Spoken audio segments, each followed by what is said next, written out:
Hello everyone.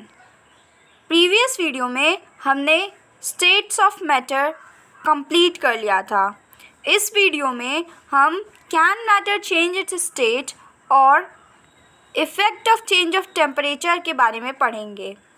तो अगर आपने प्रीवियस वीडियो नहीं देखी है तो प्लीज़ जाके पहले प्रीवियस वीडियो को देख लें ताकि ये वीडियो आपको अच्छे से समझ में आए। तो आइए शुरू करते हैं। We all know from our observation that water can exist in three different forms: solid as ice, liquid as familiar water, gas as water vapor.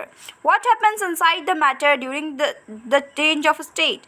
तो जैसा कि हम सभी जानते हैं कि जो वाटर होता है वो तीन फॉर्म में एग्जिस्ट करता है। आइस के फॉर्म में वाटर जो कि लिक्विड के फॉर्म में एग्जिस्ट करता है जो हम पीते हैं, और तीसरा है गैस जो कि वाटर वेपर की फॉर्म में एग्जिस्ट करता है।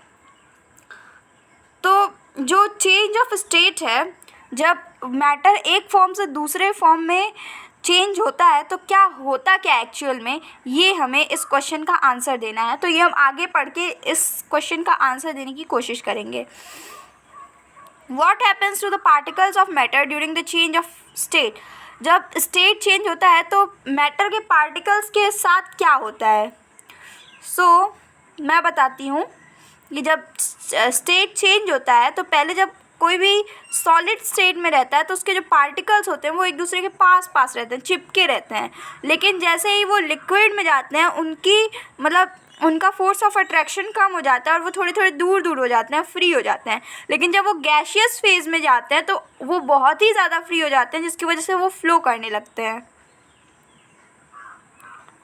How does the change of states takes place? तो कैसे चेंज ऑफ स्टेट होता है? तो प्रेशर या फिर टेम्परेचर के चेंज से स्टेट का चेंज होता है। जैसे कि जब हम पानी की बात कर रहे हैं तो पानी को जब हम गर्म करते हैं तो क्या होता है कि पानी जो है अगर हम बहुत ज़्यादा बॉईल करने लगे उसको, तो उसका जो हमें दिखेगा कि जो पानी है वो भाप की तरह ऊपर उठ के निकल रहा है। ऐसा हम सब देख सकते हैं जब बहुत ज़्यादा धूप रहती है और हम कभी कभी बाहर गलती से पानी छोड़ देते हैं, या फिर बारिश हुई रहती है, अचानक से बहुत ज़्यादा धूप हो जाती है, तो क्या होता है कि जो पानी है वो इवेपोरेट हो जाता है। कहीं भी आपको कुछ दिनों के बाद कहीं भी आपको पानी नहीं दिखेगा, सड़क के गड्ढों में पानी भरा रहता है। लेकिन कुछ टाइम बाद क्या होता है कि वो पूरा पानी जो है इवेपोरेट हो जाता है, वेपराइज होके क्लाउड्स के फॉर्म में चला जाता है। तो इसका मतलब क्या है, वो तुरंत क्लाउड नहीं बनता बट फिर भी इवेपोरेट होके ऊपर चला जाता है। तो ये क्या है? ये चेंज ऑफ स्टेट है, लिक्विड स्टेट से गैसियस स्टेट में चेंज होना, जिसकी वजह से जो सड़कें हैं वो सूखी हो जाती हैं। So this is the change of state from liquid to gas.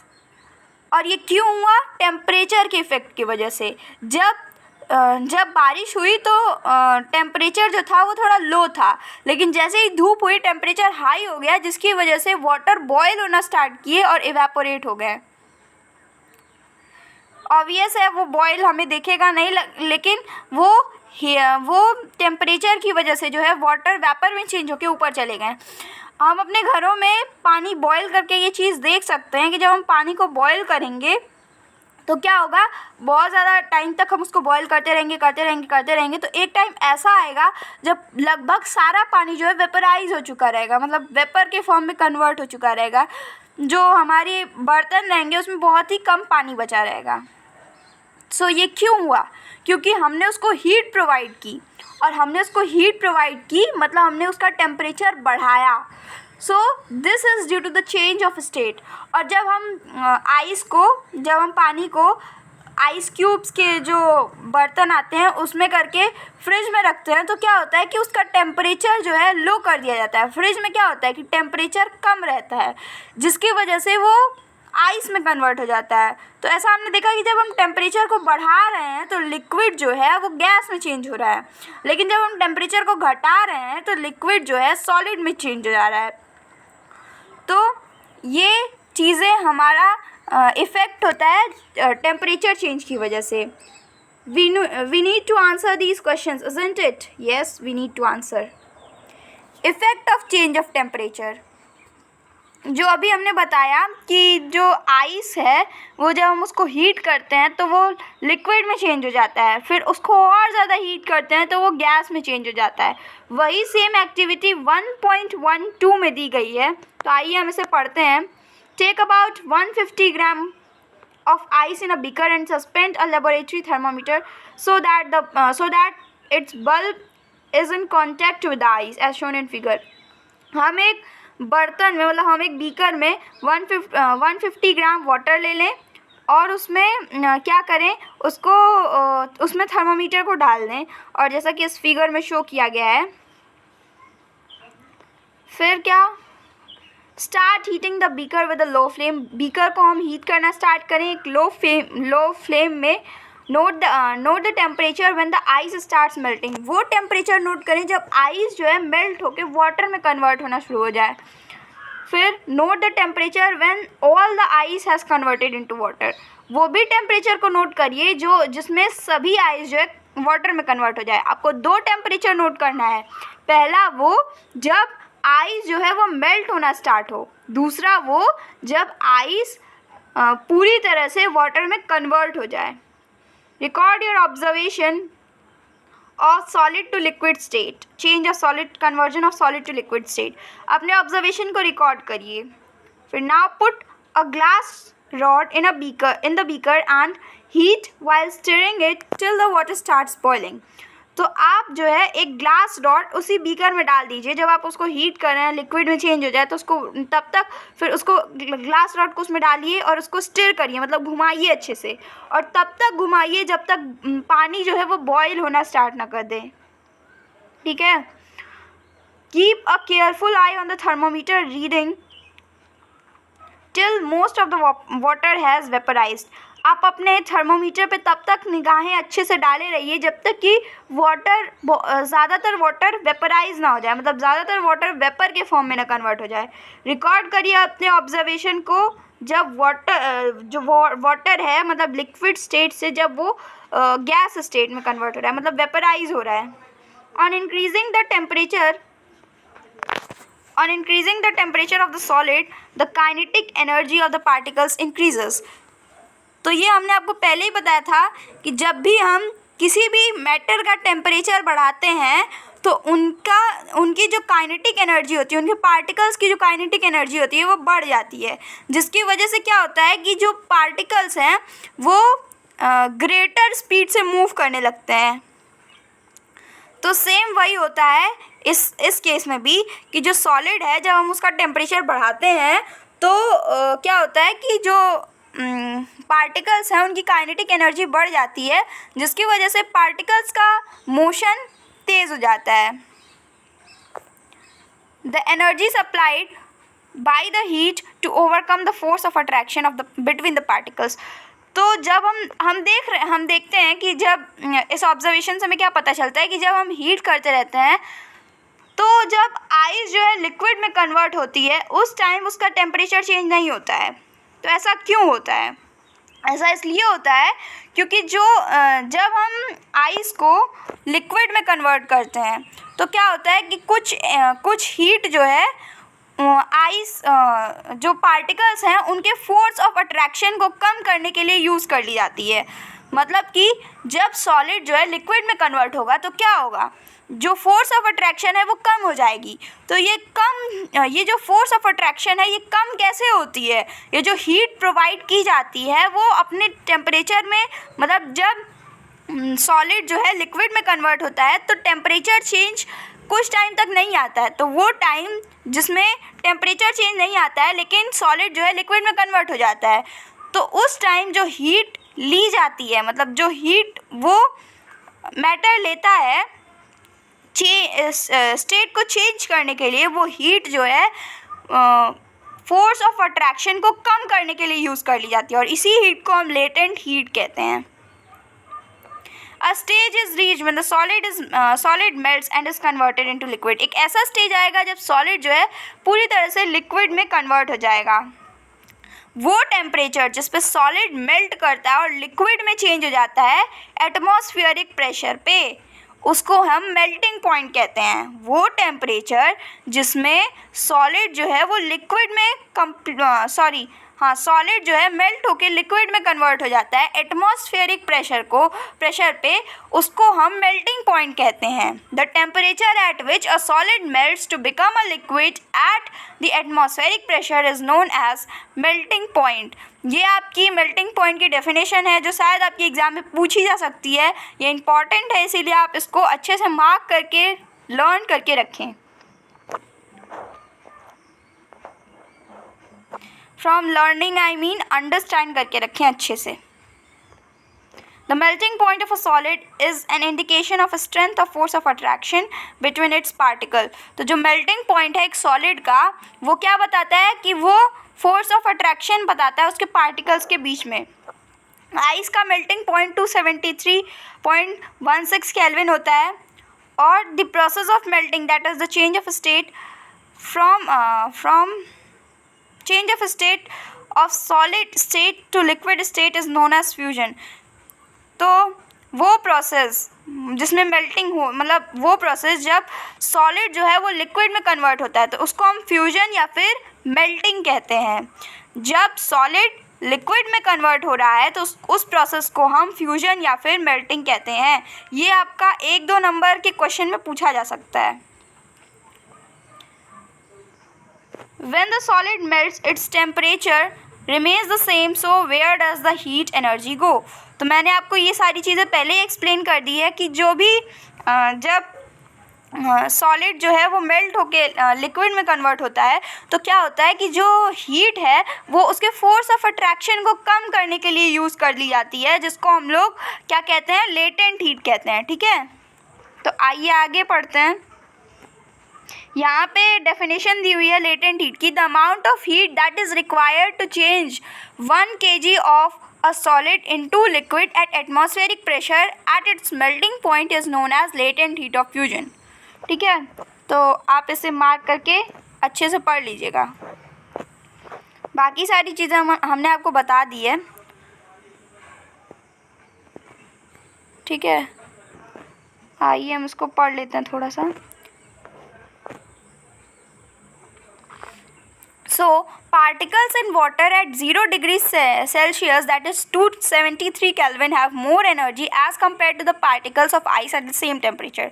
So ऐसा क्यों होता है कि जो particles, water के जो particles हैं उनके पास ज़्यादा एनर्जी होती है as compared to ice at that temperature। ठीक है, तो ऐसा क्यों होता है? ऐसा इसलिए होता है क्योंकि जो पानी जब सॉलिड स्टेट में रहता है, आइस जब रहता है, तो उसको हम हीट करते उसको लिक्विड फेज में चेंज कर देते हैं। लेकिन क्या होता है कि जो टेम्परेचर है उसमें चेंज नहीं आता है, तो वो हीट जो है वो एब्जॉर्ब किया रहता है। जो लिक्विड है वो हीट एब्जॉर्ब करके फोर्स ऑफ अट्रैक्शन को कम करता है, इसीलिए उसके पास ज़्यादा एनर्जी रहती है एज़ कम्पेयर टू सॉलिड, क्योंकि वो एक्स्ट्रा हीट एब्जॉर्ब किया रहता है। When we supply heat to water, particles start moving at a certain when we supply heat energy to water, particles start moving even faster at the temperature a point is reached when the particles have enough।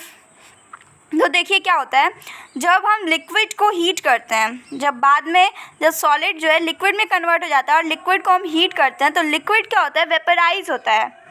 तो एक ऐसा stage आता है कि जब जो है liquid start हो जाता है वेपर में चेंज करना। ठीक है, वो टेम्परेचर जिस पे लिक्विड जो है वेपर में कन्वर्ट होता है वो टेम्परेचर एक फिक्स टेम्परेचर रहता है। मतलब कुछ टाइम तक क्या होता है कि टेम्परेचर चेंज नहीं होता है। तो ऐसा क्यों होता है? जैसा कि सॉलिड स्टेट से लिक्विड स्टेट के कन्वर्जन में भी ऐसा ही होता था कि जो कुछ हीट है वो एब्जॉर्ब करता था फोर्स ऑफ अट्रैक्शन को कम करने के लिए। सेम प्रोसेस यहाँ भी होता है, जब लिक्विड जो है वो वेपर में कन्वर्ट होता है तो जो पार्टिकल्स के बीच की गैपिंग है वो बढ़ जाती है।